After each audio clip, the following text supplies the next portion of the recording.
ಮತ್ತೆ ಈಗ ನಾನೇನ್ ಮಾಡ್ತೀನಿ, ಕೀ ಆಫ್ ಮಾಡ್ತೀನಿ. ಕೀ ಆಫ್ ಮಾಡಿ ಮತ್ತೆ ಆನ್ ಮಾಡ್ತೀನಿ.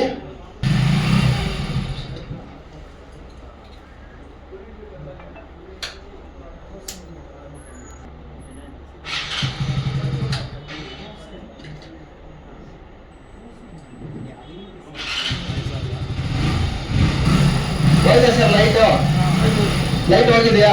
ಸೊ ಏನಂತಂದ್ರೆ ಈ ತರ ಕೀ ಆನ್ ಮಾಡಿ ಆಫ್ ಮಾಡಿ ನಾವು ಯಾವ್ದೋ ಒಂದು ಸೆನ್ಸರ್ ಕನೆಕ್ಟ್ ಮಾಡ್ಬೇಕು ಅಂತಂದ್ರೆ ಗಾಡಿ ರನ್ನಿಂಗ್ ಅಲ್ಲಿ ಅಂದ್ರೆ ಇಗ್ನಿಷನ್ ಆನ್ ಇದ್ದಾಗ ಒಂದು ಸೆನ್ಸರ್ ಡಿಸ್ಕನೆಕ್ಟ್ ಆಗ್ತಾ ಇದೆ ಅಂತಂದ್ರೆ DCM ಸಿಗ್ನಲ್ ಹೋಗುತ್ತೆ, ಈ ಸೆನ್ಸರ್ ಕೆಲಸ ಮಾಡ್ತಾ ಇಲ್ಲ. ನಾವೇನ್ ಮಾಡ್ತೀವಿ, ರೆಡಿ ಮಾಡ್ಬಿಡ್ತೀವಿ, OBD ಇರಲ್ಲ, ಕೀ ಆಫ್ ಮಾಡಿರ್ತೀವಿ, ಸೆನ್ಸರ್ ವೈರ್ನ ಕನೆಕ್ಟ್ ಮಾಡ್ತೀವಿ. ಸೊ ಅದು ಹಂಗೆ ಸ್ಟೋರ್ಡ್ ಆಗ್ಬಿಟ್ಟಿರುತ್ತೆ. ಕೀ ಆನ್ ಮಾಡಿ ನಾವು ಕನೆಕ್ಟ್ ಮಾಡಿದಾಗ ಏನಾಗುತ್ತೆ ಅಂತಂದಾಗ ಅದೇನ್ ಸ್ಟೋರ್ಡ್ ಆಗಿರುತ್ತೆ ಕೋಡು, ಮತ್ತೆ ಕೀ ಆನ್ ಅಲ್ಲಿ ಇಟ್ಟಾಗ ಬ್ಯಾಟ್ರಿಯಿಂದ ಒಂದು ECM ಲೈನ್ ಹೋಗಿ ECM ಇಂದ ಸಿಗ್ನಲ್ ಬರುತ್ತೆ, EOT ಸೆನ್ಸರ್ ಕೆಲಸ ಮಾಡ್ತಾ ಇದೆ ಅಂತ.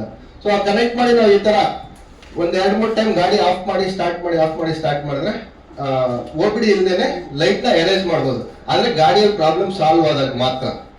ಸೊ ಈ ತರ. ಮತ್ತೆ ಈಗ ನೆಕ್ಸ್ಟ್ OBD ಅಲ್ಲಿ ಯಾವ ತರ ಅಂತ ತೋರಿಸ್ತೀನಿ.